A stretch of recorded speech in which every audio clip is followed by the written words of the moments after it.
One day I'm gonna be everything I wanna be. I don't let it get the most of me. One day I'm gonna be free. I wanna be everything I'm gonna be. My future right in front of me. One day I'm gonna be free. I wanna be free. Then let me be free. One day I'm gonna be free. Mentally and physically, emotionally and spiritually. Yeah. One day I'm gonna be free. I'm standing at the crossroads. I'm feeling like a lost soul. Don't know where I wanna go, but all I know is I wanna be free. They're telling me to let it be, but that just ain't in me, no. Jealousy and envy, but all I see is I wanna be free. See everything I wanna be, exactly what I'm gonna be. Don't let it get the most of me. Eventually, I'm gonna be free. See everything I wanna be, exactly what I'm gonna be. Yeah. One day I'm gonna be free. I'm gonna be free. Let me be free.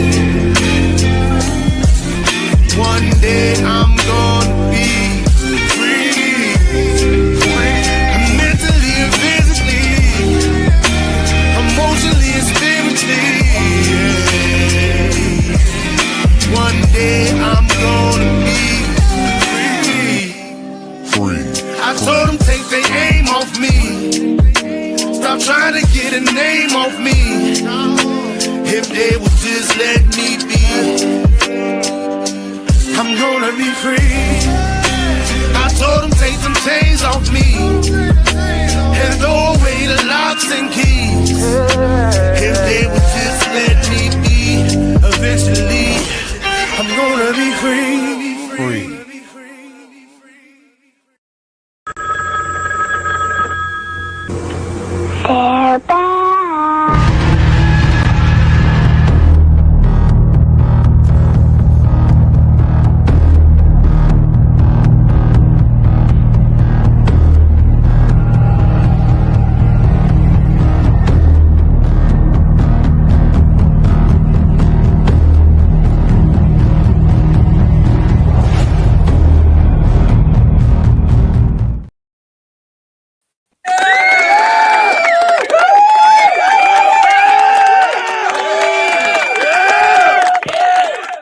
What up, though? 7 days, we're back again for another episode of Dominant Effect. I'm Archbishop. We got Mike Ball. What's up, everybody? Glad you're able to tune in. We got a pretty good story for you tonight. A lot of this stuff, of course, everybody knows. Everybody's been tuning in, trying to figure out all the details. Some of us got loved ones that's out there. And so we're going to bring it up. But before we get started, hit that like button. That way we can get this out on the proper algorithm. People can come on and actually be able to watch this show. Those of you that's on Facebook watching live, what's up to you? Those of you that's on Mike's Balls channel or on Dominant Effect channel, what's up to you guys as well? So we're gonna start this off with basically here's what we know right now. Over the last few days, the U.S. and Israel launched a major strike campaign against Iran, the leadership, and key military programs, including ballistic missiles and nuclear-related targets. Iran responded with missiles and drone attacks hitting targets in Israel and across the Gulf, and a lot of the U.S. Agencies, some of the bases as well. The U.S. agencies, however, are warning that retaliation could expand into cyber attacks, including disruption attacks and what was it, hack active activity, which we talked about that a lot over the past months. Some of these other shows we've talked about. And now the real question becomes, is this a short, contained campaign, or is it opening up a phase for something much bigger than this? So tonight we're going to walk through what happened, what's happening right now, um, why President Trump said that he did it, what's Israel's role in it, because it's always a role, and who could take charge inside Iran, and what retaliation could possibly look like if there is one. From missiles to cyber, critical infrastructure, we're going to try to go into it and try to cover a lot of the stuff that's going on right now. So, so with the strikes, we'll go with that first. So multiple outlets reporting that a U.S. joint Israeli strike campaign targeting Iran's leadership and nuclear infrastructure, also along with their ballistic capabilities.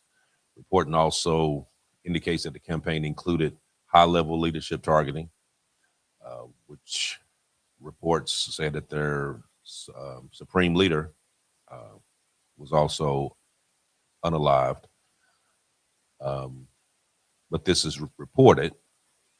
Some news agents over in the Middle East saying that that's not true, but it's actually been clarified that yes, he was in that building when that strike took place.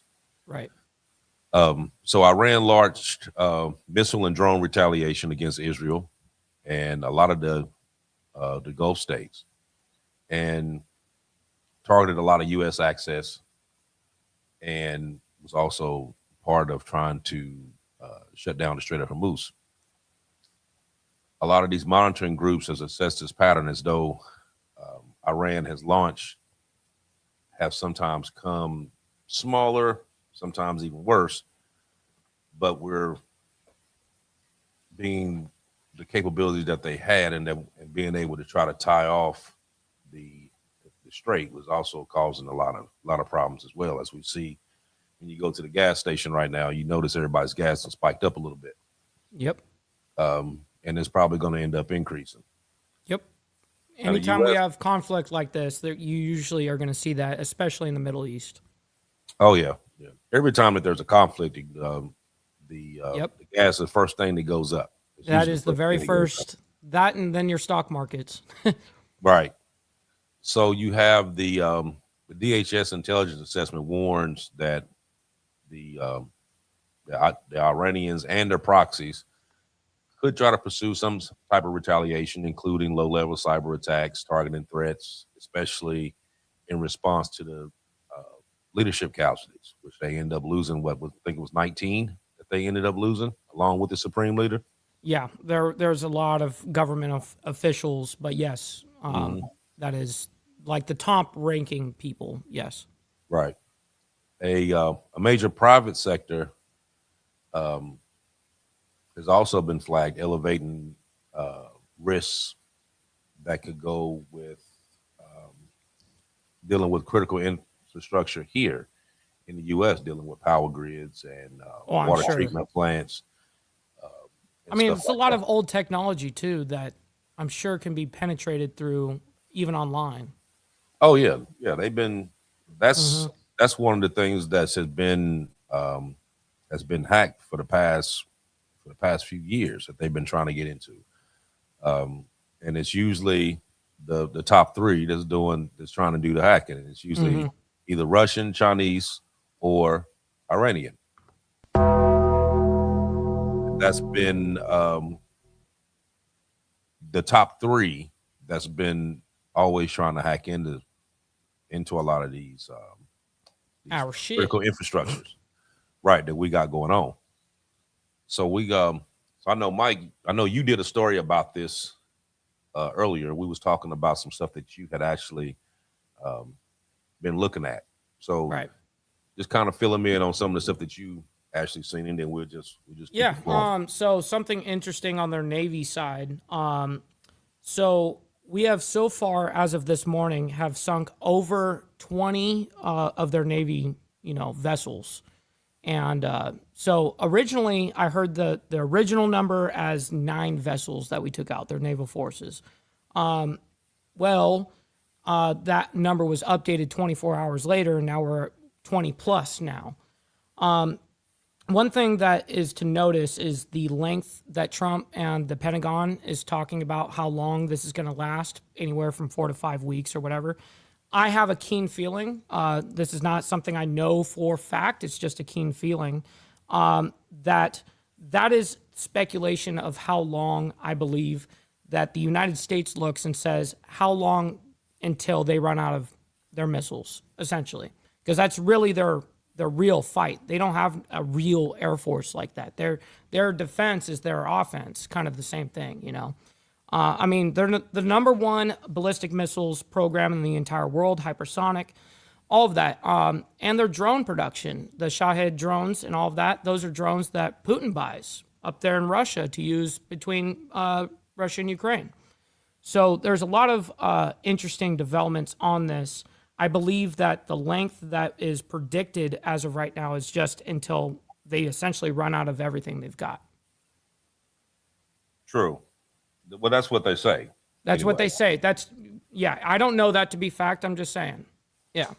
So you remember back a while ago, we were talking about Iran. It's been a little while ago when we was talking about it, and we showed the video of where they had a lot of their bases were underground, and it was showing where they were bringing in the planes, and they were storing all those planes underground. They had like this, that underground. Yeah, you remember that? So we were now with this that's going on now. Now, they said that they were a lot of the missiles and stuff that they were sending off right now were a lot of their old stuff that they were putting out early. They're kind of doing we'll go ahead and shoot off our cheaper kind of stuff and then hold off until we got, at the very end, we've got the best of the best here ready to go for the last bang out, right? And that's typical what Iran in their historic, how they fight. They always send out the cheap shit first, and then all the big stuff is saved for the very end. Right. Now, they can kind of go ahead. Well, I was just gonna say I had to shout this out. Give a big shout to Sterling Will. Thank you for the 5 gifted memberships, bro. That goes a long fucking way, dude. Thank you very much for your contribution. Just needed to shout that out real quick. Their Air Force, they got anywhere between 330, 350 aircraft. So they have like F4, F5s, and F-14s. That was I just remember that because of the story that we had done previous. Now, but what we're looking at though is, and I think there's a lot of debate right now dealing with what's going on, simply because you have some that's actually for what's going on. Yep. And then you have a lot of people that's actually against it. 100%. And the reason why a lot of them are really against it is simply because they're saying, like, this isn't our fight. This don't have anything to do with us. Why are we getting involved with that? Why are we sending our kids over there to risk their life for fighting for something that didn't have anything to do with us? It's not even our fight. It's their fight. Right. Mm-hmm. So when they asked President Trump why he did it, of course, he described the goals along the lines of dismantling Iran's missile capability, neutralizing naval threats, stopping a nuclear weapon from development, and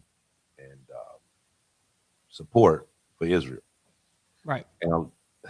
And the reporting also described the decision context as influenced by doubt around the nuclear talks and escalating concerns, which, if you remember, we had a nuclear deal That back when Trump pulled Obama us. did it. Then Trump That pulled it Trump out. pulled us out. Right. Then we tried to do another one last year, which resulted into a bombing of a nuclear facility, which they thought they did anyway. They blasting through a mountain to try to get to it, and then now 14 of them, 14 right, bunker busters to make that happen. Yeah. right.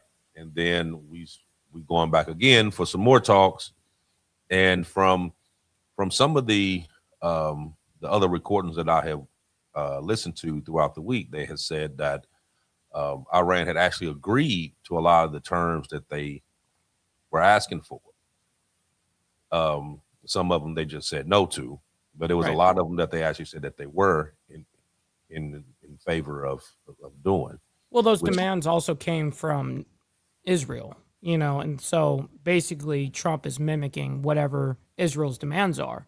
And truthfully, the demands, objectively speaking, everyone knows my position, but objectively speaking, it leaves Iran with nothing. No missiles, essentially, no production, what the demands were, dismantling every bit of their nuclear, facilities and having it inspected that it's been demolished. There was many demands that were happening there that were going to leave them 100% defenseless. And listen, that's not the way that Iran likes to play the game, And so this was a definite forced, essentially, war because they knew no side is going to agree to this, and this is what's going to come out of it. And of course, Iran's going to do everything they can to be in the fight as long as they possibly can, and go out righteously, I guess. That's what they do for their god or whatever. But yeah, it's next level shit for sure. But it's kind of like it's a bad deal for Iran, though. No matter what. Well, it's kind of at a point that you really don't have a choice for real. You don't. Because okay, so let's take this for example. It's just an example. So what you just said this was more Israel's thing of saying yes, it is their fight. And then the U.S. basically backed it up like, okay, we're gonna back up this deal. Now, Israel has been saying ever since 2002 that they wanted to neutralize Iran. This was back when we had back when they had a actual talk with Netanyahu, but back then when they was asking who was an actual threat at that point in time, and he said Iran, and he's been talking about Iran for well over 24 years. And you know who else has too? Donald Trump's been talking about Iran and taking away their nuclear power, capabilities and all that since the 80s. There's videos of Trump talking about how Iran is this, that, the other, that they need to be neutralized. That was back in the 80s, well, he kind of 82 or some shit. Now he did, but he kind of went both ways with it because he kind of did. You're right about that. That he was saying that too, and then when they turned around, when later on he was talking about how it would be so messed up to mess with them, that it was like well, maybe he was catering to who he was talking to at the time. You know what I mean? Some people don't cater to that to people. They just say it like it is. Maybe at that time of his life, he wasn't doing that. Yeah, ain't that what politicians do though? Listen, I have learned they cater to whoever they talking to. Listen, I watch that shit all day fucking long, man. I watch it all day long in that whole political realm. Absolutely, on a local level. But even with that, okay, so what do you actually do? Okay, so you got bombed last year. You started bombing them again now. They wasn't the ones who shot first, which they haven't shot first. No, but Trump came out and said they didn't shoot first, we did, but I knew that they were about to shoot. That's what he was saying. Like they were about to shoot, and I had a gut feeling that they were gonna shoot. So now we went, yeah. So that's how that happened. Yeah. Yeah, I get that, but but still that's bullshit. Like I got a feeling that you're gonna do something, so I'm gonna go ahead and do it anyway before you do it. Yeah. But when you go back and you look at the past 50 years, how many times have Iran made threats? Multiple times. And how many Iran times always makes threats? Right. And how many times have they actually shot first and did anything? None. Yeah, it's pretty I fucking mean, rare. it's a lot of talk. Basically, yeah, it's a lot of talk. Now, Well, do they like have to work off of proxies, actually. That's really how they really work. Iran right? works way better with like Hezbollah, the Houthis in Yemen. Having that axis of resistance, that was their influence. Not really the internal shit. It was kind of external. Right, right. So it was a whole lot of proxy. Mm-hmm. I Yeah. mean, so they furnished the weapons to a lot of these other ones, and they ran around and they did what they did, and then they sat back and watched, just like how we did with Ukraine. Mm-hmm. We didn't go in, but we sat back and we supplied stuff to them to let them keep the fight going, and then we had our hand. You know what I mean? Totally. Even though it has been put out there that there are actual U.S. service members flying those jets over there, that has came out, but that we're not supposed to be involved in. Like I said, another thing that we sticking something into that we shouldn't even be actually quote quote involved in. But here's my question to you: why do you feel that every time that, because it seems like what's been going on here lately is that every time that Israel says that they have an issue with something, then we automatically jumping in to be like the big brother to them, like, oh, we ain't gonna let nobody touch you, so we're gonna jump in and help you. Yep. When you have all the other NATO countries is basically backing out, like, no, we ain't trying to get involved in this, but we always get involved in it. Why do you think We always do. The power and influence money that comes out of Tel Aviv in particular is essentially what is being catered to. you know. Also, not only that, but think of it from like an organizational standpoint. Your big brother, or whatever the case is, or brother organization, whatever you're sticking to that and that only. And to an extent, I can kind of respect it, but at the same token, you have to objectively be able to see, like, okay, this is some fucked up shit, and stop doing it or stop participating or whatever the case is. Now, as everyone knows here, I'm America only ideology in the aspect of anything that happens to outside of the United States and inside needs to directly benefit American citizens, not politicians, citizens first. That's the way. Now, I look at this war and I go, well, how is this actually benefiting the citizen, right? That's what I look at, is like, okay, well, how are we actually benefiting from this? Because let's just say, I mean, truth be told, Iran's not actually a threat to us here halfway across the world. They can't even reach us. Like I said earlier, there's only 5 different countries in the world that can even hit everywhere on the planet. So, and they're not one of them. Even Israel's not one of them. So these guys can only hit within the region. So theoretically, the only things that is at risk for us out there is our bases out there. That's essentially really it. Right. Now, so a lot of the talk now that you hear, when you're talking about Israel, then they're saying that, you can, why come every time that they say something that we're the first ones to jump up and do it? Right. And why is, basically like they say jumping, we jumping. But there has been several instances that went on throughout history that that they've came to us wanting us to do something, and we basically told them no, we ain't get involved in it. For example, you have like like in '56 when you had the Suez Crisis. Yep. That's back with Dwight Eisenhower. He said no, we ain't getting involved in that. In '82, dealing with Lebanon, they backed out of it. You had in '91, you had the loan guarantee dispute. You had the back in from '09 to '16, when Obama was in, they had the whole settlement expansion thing in Gaza. Nope, we ain't getting involved in that. 23, 24, you had the weapons shipments pauses. They were like, no, we ain't getting involved in that. So there's a few more that they did. But it's like now it's more of a automatic. So like anything that Israel does, they know that the U.S. is going to follow. It's kind of like no matter what, right? So you remember back in the day when they had like the old Tom and Jerry cartoons. You ever watch Tom and Jerry?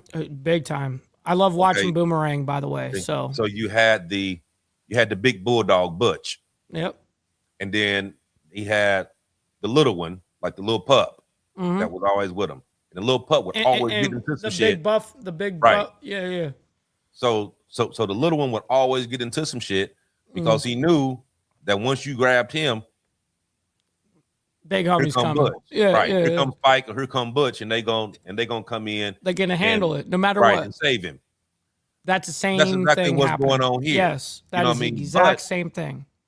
But you actually costing a lot by doing that. You know what I mean? Because there's some stuff that you just got to sit back and just say, I'm not getting involved in it. You know what 100%. I mean? Now, if this is something that you want to do, you personally want to do for whatever reason that you want to do it, have at it. But we're not going to jump into this. You know what I mean? Now, at one point earlier last year, there was some stuff that came up that the administration did say, we're not going to get involved in that. And, but of course, it's not happening here. Now, they're saying that it's going to be, 3, 4, well, it started out 3 weeks. Then they saying 4 to 5 weeks. Yep. Now, you said that you thought it was going to be shorter. I did. I thought like they'll be lucky to go, honestly, from here, this standpoint right now, not 3 days ago or whatever. This standpoint right now, if this goes on another week and a half, I'd actually be seriously surprised. Mm-hmm. I think it's going to go longer than that. And I'm going to tell you why. I'm going to tell you why. Now, right now, you don't have nothing to lose. So you come in, you unalive the supreme leader, you take out 18 others, and the first thing that we're talking about now is that there needed to be a regime change. And you notice every time that we say that, what happens? Because we got a very, very, very bad track record when it comes to regime change. It always ends up in shit. Well, now, not always. There are some that did well, but that was really on this. It was really on this hemisphere. It wasn't necessarily on there. Now we did it in Germany. Even we did a couple of interesting things. But you're 100% right. You're 100% right at what you're getting at, though. The regime change process is something I really don't agree with. It needs to happen within their own people. And I think that Trump was kind of trying to allow that to happen before he really got himself involved. And then now here's also another thing that I wanted to just make clear. I don't think that Trump is blindlessly following Israel's demands on this war. I think that Trump has a bone to pick with Iran since the 80s. It's evident. I think he's been wanting to see this kind of happen since he was a kid, And so I think it mutually aligns with Israel's interest and Donald Trump's personal interest to do it. That's why I truly think why it's happening the way it is. Any kind of regime change now, yes, there was protests that was going on over there. Big time. And a lot of people end up getting unalive doing those protests. Well, not only that, but how many tens of thousands of people that were imprisoned for it too. On top of it, not just the number of people that got killed, but how many tens of thousands. By the way, that's the number that was reported. Yeah, but the point I was making with that was that even with that in mind, and they have protests, whatever, right? Still not our business. It's not. You're right. I mean, that's no different than we having protests here. We have ICE protests. We didn't have protests against Trump. We didn't have protests against a bunch of different stuff that went on here in the past year. Now, if somebody came over here and was like, okay, well, y'all go ahead and protest, and then we're gonna come in and help you if they do. Come on, man, that don't happen. You know what I mean? And you have to think the same way that we jumping in to places that we should not be jumping in, killing leaders and basically tell them that we're going to do a regime change ain't no different than them coming over here doing the same No, thing. you're 100% right. I just know that Trump was banking on those big protests. I mean, because they try to not say how big it really was. It was humongous protests that was happening all over Iran. It really was. And he was banking that the people would really do a real revolution. And that didn't happen.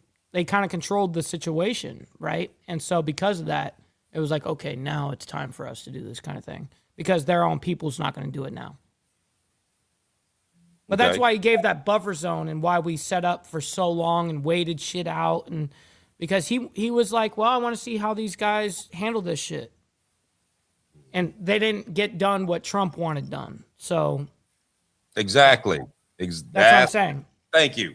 You just I know proved that. what you just proved what I was getting ready to say, because he didn't want that.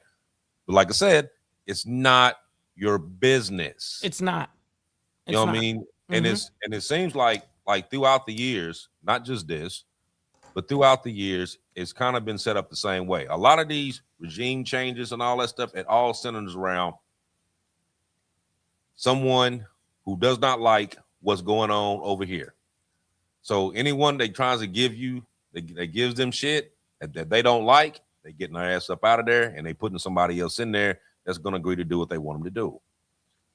I mean, the only one that really hasn't happened to, that they were not able to put hands on right now is North Korea. Because true that's the only one that you ain't been able to put hands on, and you probably would have if they didn't have nukes. Yeah, Kim Jong-un is calling, hey, we cool, right? We're cool, right? Right. I mean, so he bounced out like he don't give a damn. Yeah, like, that's right. Come on. But it was only after they got those nukes, because he was hiding for a while.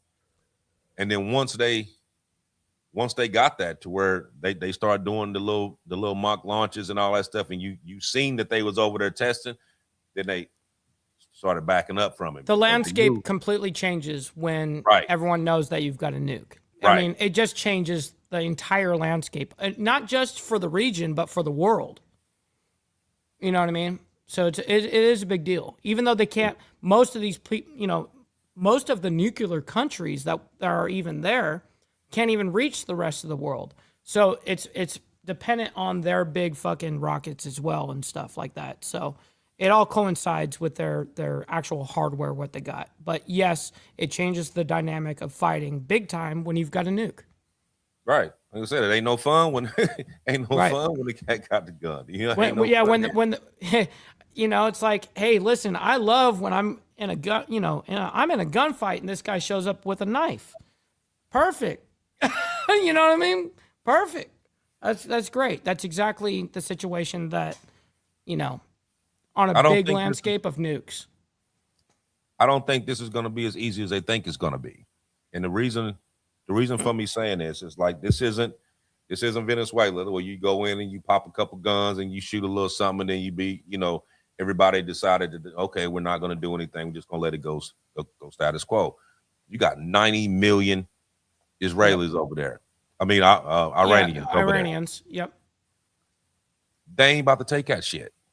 No, it's going to go way longer than that. And you're not going to put boots on the ground. You're not going to do it, because if you do, that's a death wish. Because if you look at the area that you deal with. Remember that's not off the table either. It's not off the table, but just suicide if you did. I agree with that. Because of the area that you're dealing with. It's just like going to Vietnam in their environment. You know what I mean? The exact same thing. You're dealing with a mountainous area. You're dealing with roads that's usually, like one road that's stretching out through there. Totally. It's like you definitely setting yourself up for failure. So you would have to do everything that you're going to do with, air and naval defense, because you don't want to put nobody on that ground, because that's basically a suicide mission, just like I said, just like Vietnam. And you putting somebody in an area that they don't know nothing about, but I know everything about it. You know what I mean? You're gonna be automatically on the defense the whole time. I mean, that's just crazy to do. But I do think that it's going to go longer than what they're expecting. Now, do I think that Pete Hegseth would try to pull away to put boots on the ground? Sure, I do. I think he'd probably try to do it. Yeah, But I well, don't think they all said it's not off the table. yeah, So right. I just don't think it's going to be. I don't think it's going to be favorable. no, There's going to be a lot of casualties there. I would be like, listen, that's the last thing you guys want to do. You know what I mean? Like keep the air superiority or whatever. Keep all of that, and that's what they got. They've got really 100% of the air at this point. And then too, how you going to get them there? Because in what regard? No, I'm talking about the actual troops. If you put them on the ground, how you gonna get them there? Because they're gonna have to come. They're gonna have to come from one of the neighboring countries even to get there. You know what I mean? So it's not like you just gonna pull up. Everybody just gonna jump out like V-Day and just jump out and just storm the beach in Normandy. You know what I mean? You're not gonna get that. You know what I mean? And you're not gonna sit there with a and just jump off a shitload of paratroopers and think they're gonna. You know what I mean? You ain't gonna do that either. Mm-hmm. So there's there's a lot of tactical issues for putting boots on the ground like that. Big time. You know what I mean, and being the fact that we done actually downsized quite a bit from the active duty roster. Hell, you're only looking at what, like 450 to 500,000 active duty right now. You know what's crazy though? Downsized. The honest truth, though, is what we have there staged up right now in the Middle East, including on the Gulf side, and then of course up in the European side on the kind of the west bit, northwest. We're staged up like a motherfucker, and we're ready for longevity. I mean, we've got 2 aircraft carriers in the Gulf that are running, not simultaneously. The way that they work is they look for longevity. And I was actually explaining that earlier this morning on my show, but that they kind of work day and night shift, because things take it. You've got maintenance that you've got to do, shit breaks, all this shit. So when you've got 2 aircraft carriers going, you've got kind of like the day shift that handles the morning till, for the first 12 hours, and then it moves over to the other aircraft carriers so that they can work on their shit, reload ammo, do whatever they got to do, right? So I find it fascinating that the way that they've got it set up right now, the amount of presence, military presence, the United States has there right now, without boots on the ground, without having any of the numbers of the reserve and all of that. What we have there right now is enough to decimate that place 20 times fold. So we really do have the advantage on all of that. Yes, they're also going to look at the whole thing is like, yeah, there's Iran that's got 90 million people there, and they're not going to try to kill innocent people. I would assume. I'm not going to say that with fact. I don't know completely what's going on 100% of the time, but I would assume that they're going for, not only governmental officials, but as well as infrastructure and all of that stuff, taking out the little bit of Air Force they have, the little bit of naval force that they've got. They've already sunk 20 Navy ships from the Iranian side, 20 plus, and the Pentagon came out this morning and saying, well, we've done more than 20, sinking of these Navy vessels, and we're going to get every single one of them. Every single one of them. They're all going down. Every last one of them is going down. I was like, oh, shit. But at what cost? Oh, it's a humongous cost. Yeah, because you ain't gonna just bust all them like they say you're going to, and you ain't gonna suffer no casualties. It's going to right. And even the Pentagon said where we know and are prepared for more casualties to happen on our side. Oh yeah, absolutely. They literally said that. And absolutely. I'm like, how they sat on there and talk about that the most glorified thing that you could do was die for your country and all that. You know what I mean? Like, yeah, I've heard Lindsey Graham and all of them said that, but that them old fucks ain't done none of that shit. You know what I mean? Of course. So, that's how that goes every time. You can say something like that when you ain't the one that's out there doing it. No, but this is specifically the Pentagon that said it. It wasn't some lawmakers. You know what I mean? It was specifically the Pentagon. And I was like, oh, these motherfuckers are crazy. You know what I mean? Okay, so what about the General Dan Kane from the Joint Chiefs. That's That that he actually came out and warned President Trump about the shortages in missile interceptors in the stockpile, saying that they did that based on the fact that they were giving out so many ordnance to these other countries with Ukraine and Israel and all that our stockpile was heavily depleted and that there we was a wouldn't be able to clarification do a on that this prolonged morning thing. though. There was a clarification on that whole thing, because Kane came out this morning stating, listen, there's the rumor that we're like depleted and we don't have shit, kind of thing. He's like, that's false. We're ready to see this through and we have it. But I'm not going to give you guys a direct number of what we've got inventory.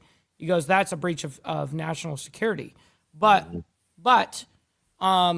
yes, I would assume that they're using a lot of resources, but at the same token, I kind of thought that was bullshit too when I heard the reports of like, oh, we're depleting our shit. We've got so much shit on top of shit on top of shit. It's unreal. Okay. Our inventory is kind of retarded. Okay, let me ask you this. So he initially put out, Chairman of the Joint Chief, he initially put out that we were depleted. And a couple of days later, he come back and was like, oh, no, we're not depleted. Right. So which one was the lie? Because he said both. Right. So, and so I would assume that it was a statement, contextual thing. I would assume. Was his first statement true, and then he recanted on the second statement? Or was he saying, maybe you misunderstood what I said on the first one, but this is actually what I mean? I don't know how that clarification, was made out, aside from, no, we don't have a depletion problem. We've got it. So I don't know. I don't know what, I just report what I just see. You know what I mean? Okay. So with the Supreme Leader being unalive, eliminated, right? So the power would likely be consolidated through. You have the IRGC power structure, which a lot of them had got taken out. Yep. You got a lot of the political hardliners. That's basically stuck on the security side of this.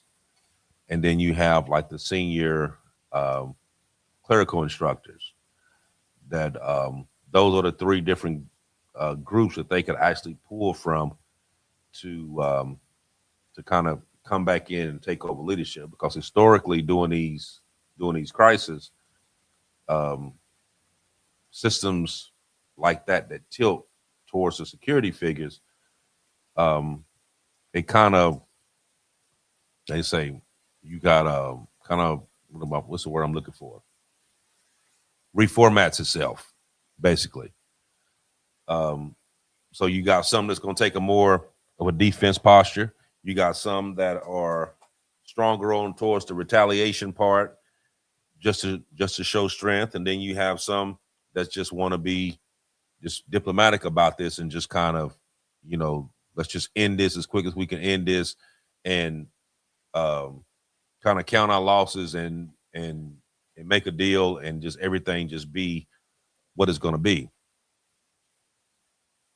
Like I said, I just don't think it's going to go that quick. I just don't feel it's going to go that quick. I think it's going to be prolonged, and we're caught up into something. I think it's going to be prolonged to the point that we're going to get caught up in this for a long period of time. While we're dealing with this over here, then you're going to have something else that's going to pop up somewhere else. It's just like you got the issue with China and Taiwan. Mm-hmm. Now, they just had this little conference not too long ago. We're here about 2 weeks ago, and China basically told the administration, well, I'm not going to deal with you as long as you keep giving Taiwan aid. What they do, they cut the aid to Taiwan. So it's kind of like all the stuff that we have been talking about before, because you remember we did stories on this where they was talking about they were going to defend Taiwan no matter what. Now it's like, I don't know. That was like they said that. I didn't say that. They said that. Yep. You know what I mean? So what's to stop while we're over here dealing with this over here, which gives them a perfect opportunity to go and do something somewhere else that we're not at because we're spending all of our forces over here to deal with what's going on over here.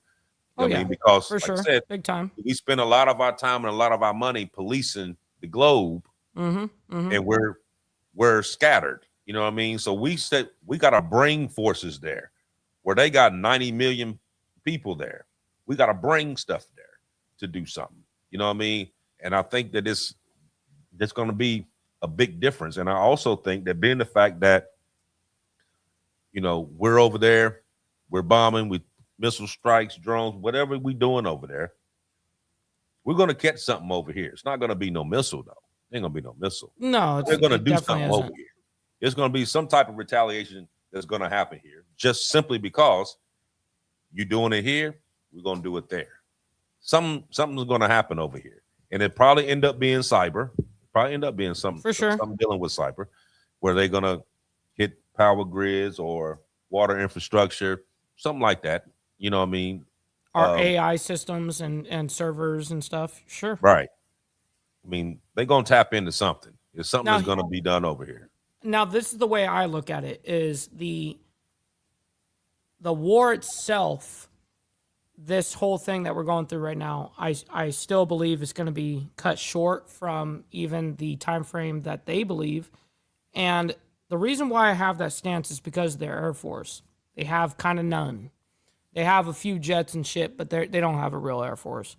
When the United States knows this, and so they're picking on, a situation, a country that knows, they know that they've got complete superiority over them. We have them on lock. The only thing that they've got is their rockets and their missiles, their hypersonic missile program, their ballistic missile program. All of that is top notch. Their drones that they make, the Shahids or whatever, however you pronounce it, they're great for what they do, but they cannot fight a fight like this. Now, the reason why Iraq was so hard to deal with as well is because if you actually look at the Air Force that they've got compared to Iran, for instance, you'll see the difference. I believe that's why this shit is going to go that quick.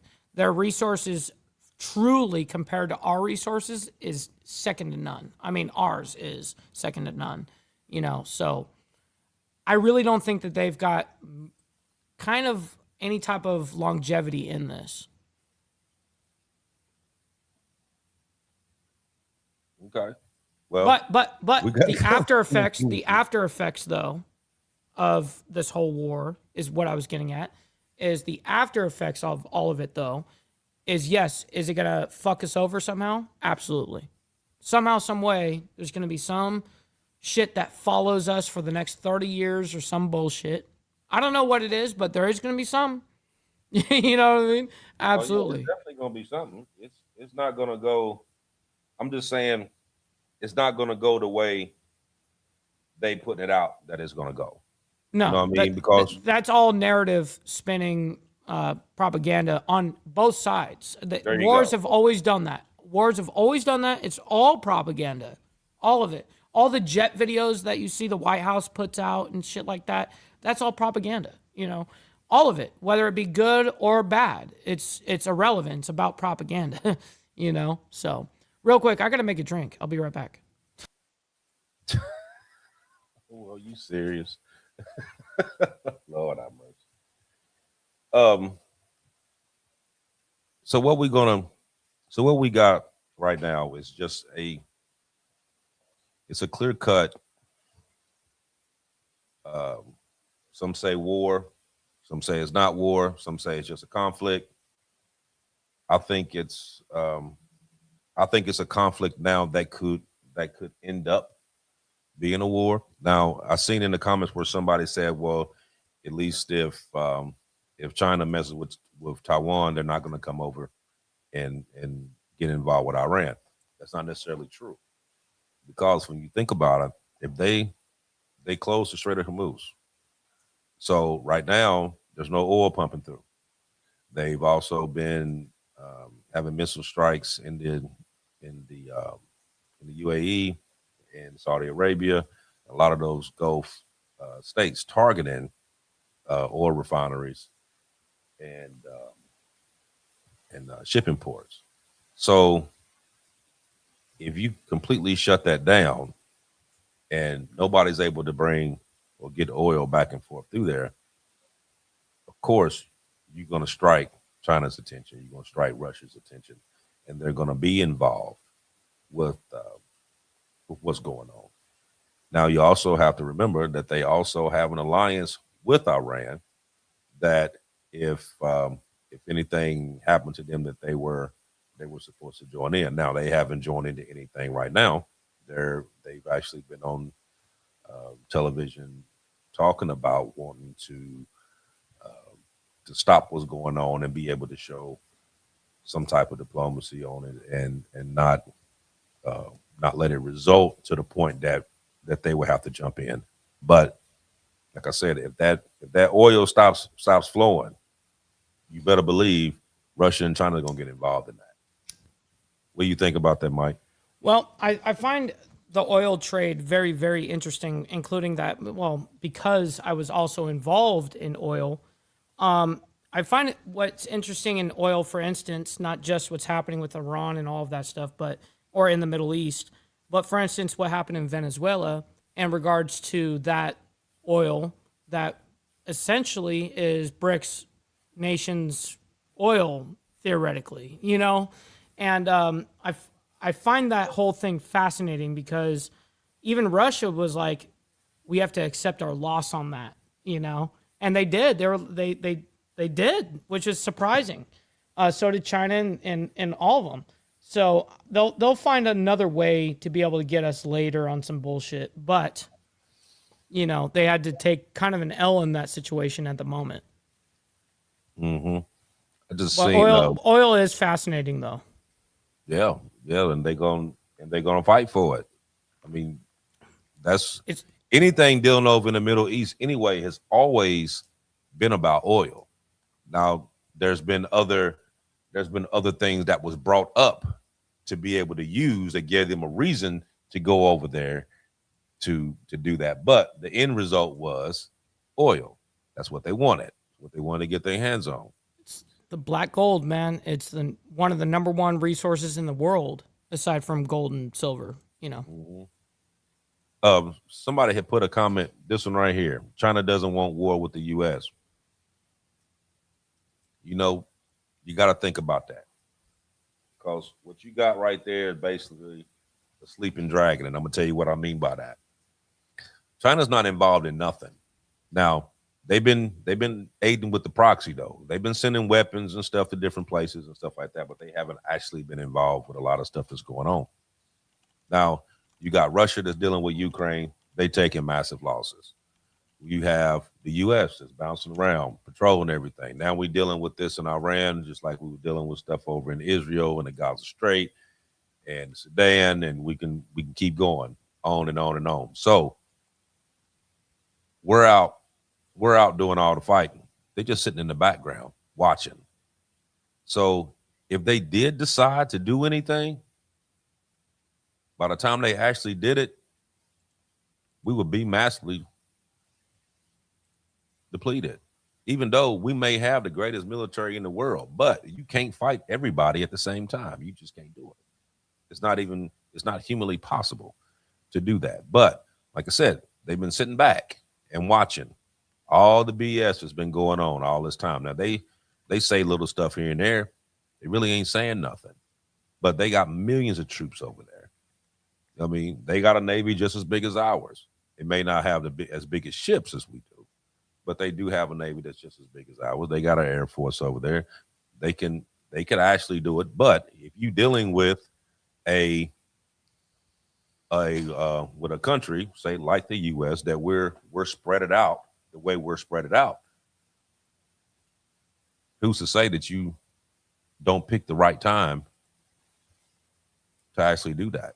Well, yeah, I mean, strategy on the aspect of what the enemies around the rest of the globe, not just where in the Middle East right now, yeah, we're depleted in the rest of the oceans essentially right now because we really brought a humongous amount of firepower. I mean, again, this is the most amount of military presence that we've had over there in the Middle East since we invaded Iraq in 2003. And by a long shot, by the way, we actually got way more than we had in 2003. So right now it's definitely heavy on that side of the equation, but it does always. I'm sure the Pentagon, this is what they do nonstop, is think about these kind of situations, how they would prepare for if an attack happened over here where we're depleted and we have no access to any of this shit, Yeah, I'm sure they have to think out everything. Mm-hmm. What do you think would actually happen if something like that would have took place? Let's just say, for instance, that we had, say somebody did hit the power grid. Sure. You know what I mean? And it may be not, I'm not saying like a total power grid failure, but I'm talking about even in just different locations. Sure. I mean, you could knock out something for a long period of time. By the time that you actually, depending on exactly how you hit it, because there's different ways that you have to go about doing that, whether you're going after actual substations itself or you hitting, like whole grid areas or whatever, because how everything is blocked up. So you got it goes by regions, in the United States. And if you right. hit key, which me and you talked about, you actually taught me about it. If you hit a specific key few, you can really take out an entire humongous region of the United States, for instance.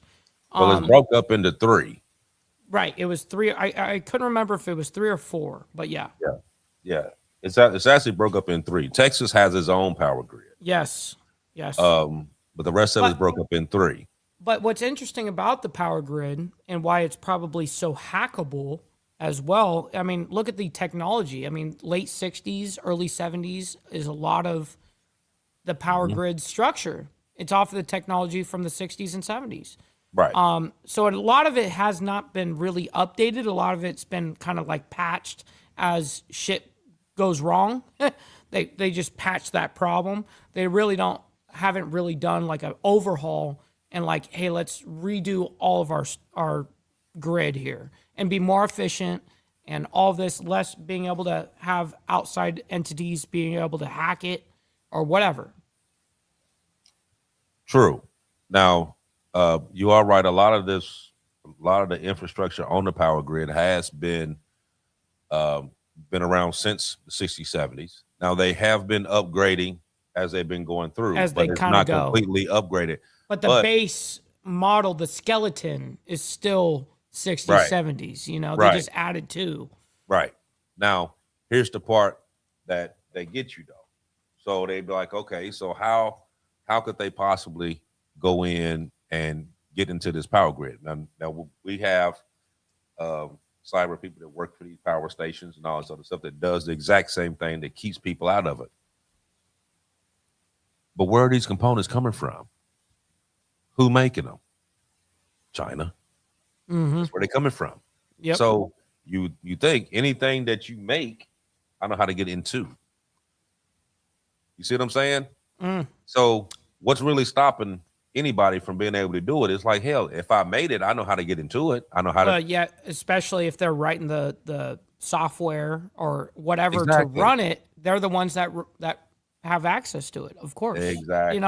Especially if you made the program or whatever the case is. Yeah, exactly. You know exactly how that motherfucker works on the coding, on the back end, and all that shit. Like a super geek. Yeah, they know that shit. Exactly. Just like how when Microsoft got hit last year, and they got a couple $1 billion to actually give it back, but they got all the way down to the actual source code. Right. I heard about that. So if you were able to get to the source code and take the whole system, who's to say that you didn't put something in that source code when you gave it to back, change, that you could right? be able to go back in it if you ever wanted to get back Because into it. you changed one little code in there while you were there. Now you've got unlimited access. Some weird shit. Yeah, totally. Exactly. So, Well, you know, this looks like on the landscape. Let me just ask you a question. Do you think that this, the way that I always have envisioned all of this since we've started the show, is that our government and everything truly is standing of cards, house of cards. It is one little tiny thing to be able to blow the whole fucking thing down, kind of thing. And I'm talking about on many different levels, not military, actually, not even on that kind of level, but everything else level. We really are a house of cards on many aspects. what was your question? Well, does that think it was sound a house of correct? cards? Yeah, it sounds like the government and our structure, our infrastructure, all of that is kind of like a house of cards, because we're Absolutely. focusing on just fixing the problem today instead of like doing big infrastructure rehaul and going, hey, let's get ahead of this shit, kind of like what China does on that aspect. Let's get rid of all this shit. I know it's going to cost us a lot of money, but we're going to fucking do it and be ahead of everybody, and no one can ever hack us. We've got the most efficient grid on the planet. Like it's taking only a quarter of the power to be able to power everything else because they upgraded everything. We haven't done any of that. So, let me answer that. Number one, yes, it is a house of cards, and I'm gonna tell you why. First thing is that dealing with let's just talk about the power grid. And the reason why I can talk about that is because I used to work for the power company for years. Now, I didn't know that, AB. That's cool. Yeah, I was a supervisor for a power company for years. Damn. All right. Shit. Kind of like the jack of all trades, man. I done did a lot. You of have stuff. done some pretty awesome trades too. Yeah, I done a lot of stuff. But one thing that you realize by doing that, like number one, it is a lot of old infrastructure, stuff like that. But then a lot of the newer stuff that they put in to replace the older stuff and take it out, a lot of those key components is coming from China. They're the ones that's manufacturing it, because you shut down a lot of manufacturing here and you shipped it over there because it was cheaper and you didn't have to pay so much, and you saving money. Now, the government has known for well over 30 years that the power grid was where it was. You know what I mean? That it needed a serious overhaul. But they didn't drop the money into it. They put money into everything else. You know what I mean? It was like, oh, we ain't worried about that. You know what I mean? We can deal with that later. And then each individual power company were trying to strengthen their grid, their part of the grid, based on the profits that they were picking up every year. So they had companies like the company that I work for. We would go and we went through and like actually inspected every pole, every line, every transformer, every regular. Hell I mean, nah. we did everything. Put it all in GPS where you can pull it up and you see where everything is. Anything need to be replaced, fixed, whatever, we would replace it. And then as new components came in, we would go and switch it out. That sounds pretty efficient. Yeah. So, but that was based on, that wasn't government funded. Right. That was it was coming from China. That was coming from, no, I'm saying like each individual power company himself. Oh, they were based on what they were doing. So like, I understand. It's kind of like the internet companies, how they monopolize shit. Well, you think about how they do it. So let's just take Florida, for instance. So you have Florida Power and Light. Then you have Tico on this side. You got Duke Power over here, and then you have other individual power stations within there that has like their own co-op. Sure. So they produce their own electricity. So say like the city that I live in, they have their own co-op. That city produces its own electricity that's not affiliated with Florida Power and Light and Tico on this end, right? So each of them have to maintain their part of the power structure, right? So you got this company here, they're working on trying to work on their end. You got this company here, they're working on their end. The problem is that the components and a lot of the material that you're using is coming from China. A lot of the electronic components is coming from China. So that's what all the coding and all that stuff is all about. So can you actually go in there and hit that power grid? Absolutely. And now if you hit that power grid and you hit water treatment in the power grid, you're gonna have major problems. So well, water treatment for sure on a level of, I mean, shit. If you hit the water treatment level, I mean, you can spread disease across a nation. mm-hmm. You know, Absolutely. sanitary is a humongous thing that people here in the United States take for granted. I mean, I'm not saying a lot, but there are many countries out there that don't even have sewer or waste management or water management, none of that. Mm-hmm. Even if you took out, say you just hit the grid. If you hit the grid, you're going to automatically hit the water treatment because it all runs on power. Now the water treatment plants have like the generators and all that stuff, but they only run for so long, and then they shot. You know what I mean? So if you're not keeping fuel in those generators to keep them running, you're gonna lose power. But if you tap that power grid and that power grid goes down, you're basically in the Stone Age until it comes back up, whenever it can come back up. Yeah. Yeah. So, I mean, I look at all of it as we've got, I mean, we're strong on a international standpoint, but on the internet or national standpoint now, looking at it, we have kind of weak skeletons in certain aspects. You know, we focus so much on an international level that we're not thinking so much like at home first. You right, and a lot of them aren't thinking about home first. Is one of the things that we talk about all the time. Is because it's never happened here. As Right. long as it hasn't happened here, then people are like, oh man, that's going on over here. That ain't nothing that's going to happen over here. You know what I mean? But there's going to come a point in time that changes. I Right. mean, we're not always going to be over here safe, and everybody else getting their land tore up and their buildings blew up and everything else. There's going to come a time it's going to hit home. It's going to happen. Big time.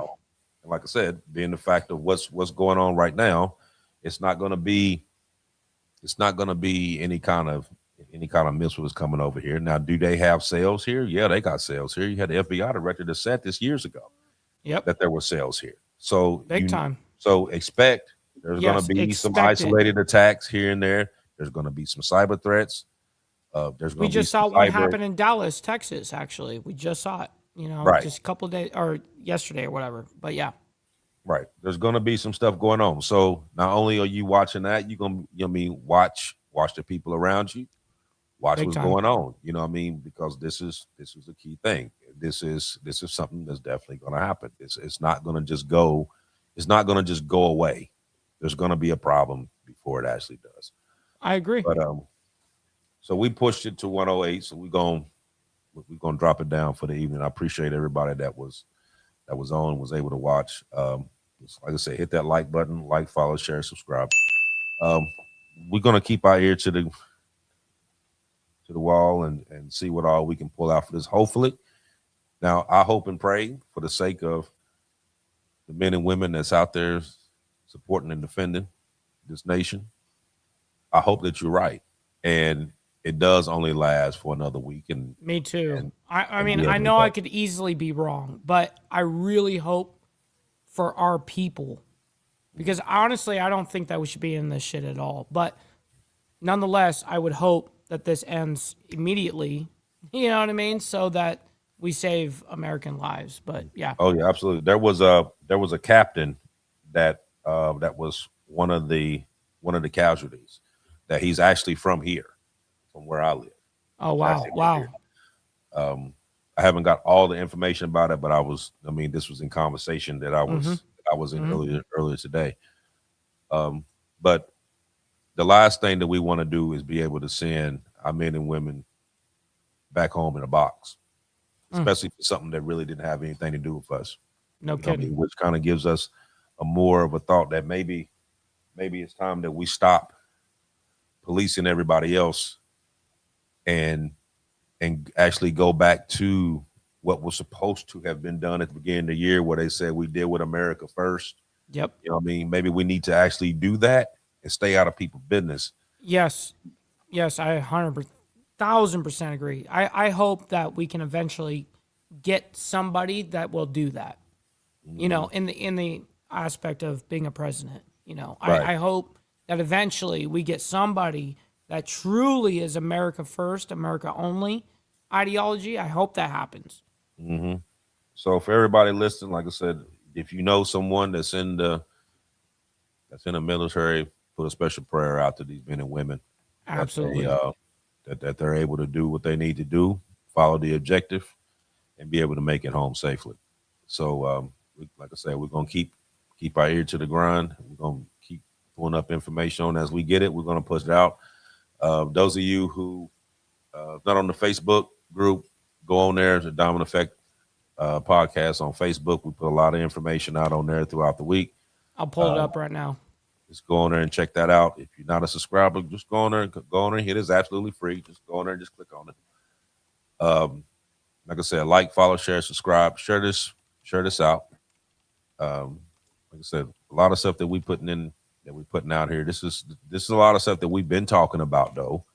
I mean, like it's it's actually going on now, but there's a lot of stuff that we've already talked about months and months and months before then, that this is what was going to happen. Now, like I said, I hate on some of these stories, like we said, we hate to be writing these stories, but a lot of this stuff we actually called a long time ago. Yep. But other than that, I'll see you all in 7 days. Much love to you. Go ahead, Mike. Well, thank you guys. We got Miss Lotus coming in with $5, by the way, saying thank you for another great show filled with so much valuable information. Thank you very much for that, Miss Lotus. Nothing but much love and respect to you. And Miss Lotus also sending another 5 spot, sending thank you, Mike. I very much appreciate you, Miss Lotus, and everybody here. Listen, God bless everyone. We'll talk to you guys here in 7 days. Much love, honor, respect to everybody, and we'll see you guys very soon. Much love.